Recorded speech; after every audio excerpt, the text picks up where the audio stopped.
Hello everyone. So in the previous session, we have understood the internal working functionality of KNN.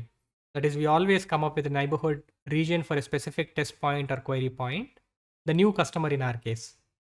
We understand what the neighborhood region is based upon the distances that we calculate from the query point with respect to all of the data points that are present within the coordinate space.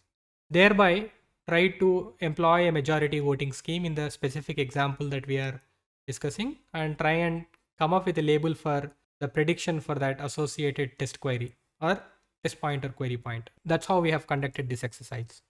Whatever examples that we have considered, the examples for the new customers or query points that we have considered here, it's pretty intuitive that they are likely to be correct because the rest of all the points surrounding to that particular query point are more or less homogeneous in nature. They are not heterogeneous. So we do not have mix of both positive and negative in either of these cases.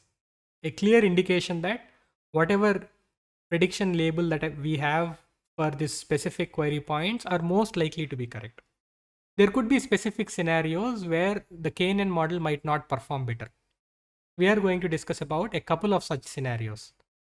So in the first scenario that I have listed here, so we basically are looking at this specific point here as a query point.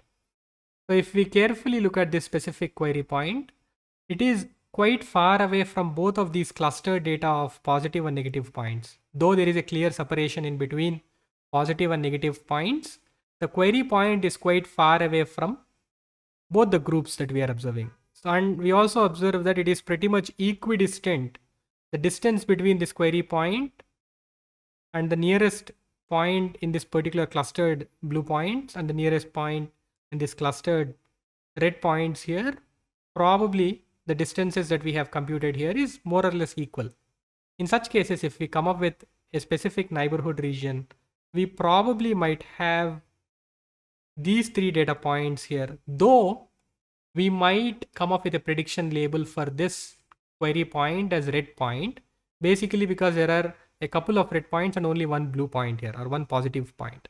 The prediction for this would be y equal to 0, right? The prediction that we have come up with here is y equal to 0, basically because of the majority voting scheme that we have employed. But how confident are we in this prediction? If you look at the distance that we have computed now, it's quite far away from the rest of all other points, unlike the distances that we have computed in our previous scenario. We are pretty much not confident about how well the model might perform in such scenarios. Let's say that there are a bunch of new customers whose properties are nowhere close to the properties that we are currently observing in this coordinate space. Probably the model might perform very poorly. In this specific case where we observe the distance in between this test point with respect to the other two groups are equal, again we are not pretty much confident. So this is a scenario 2. In scenario 2, we again have these positive and negative data points jumbled. They are heterogeneous in nature. So we do not have a clear separation like we are observing the left hand side plot. Let's say that this is our test point. So whatever point that we are currently observing here, the green point is a test point or query point or a new customer. So we might come up with a neighborhood region and we still can have a predicted label associated with this new customer. But with a slight difference in the properties or with a slight change in position of this query point, the predicted label is changing. It's very sensitive to small changes in its properties. A small change in the properties of this test point might yield a completely different result altogether.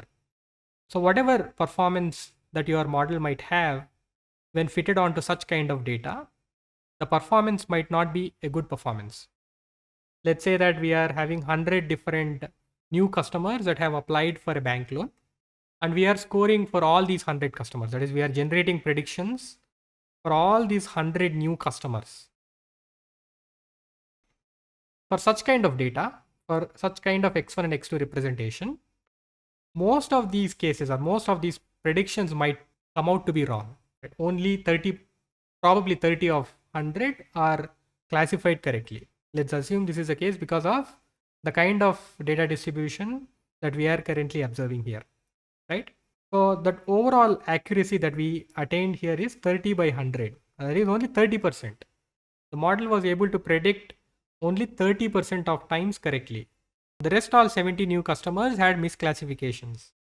Right? These are a couple of scenarios where your KNN model might perform poorly. And these are not the only two failure cases that we can consider. It's not a comprehensive list though. There could be various other failure scenarios that one can come up with and try and understand if KNN works well or KNN does not work well for all such scenarios. Okay, but these are the most common scenarios that one might find. Okay.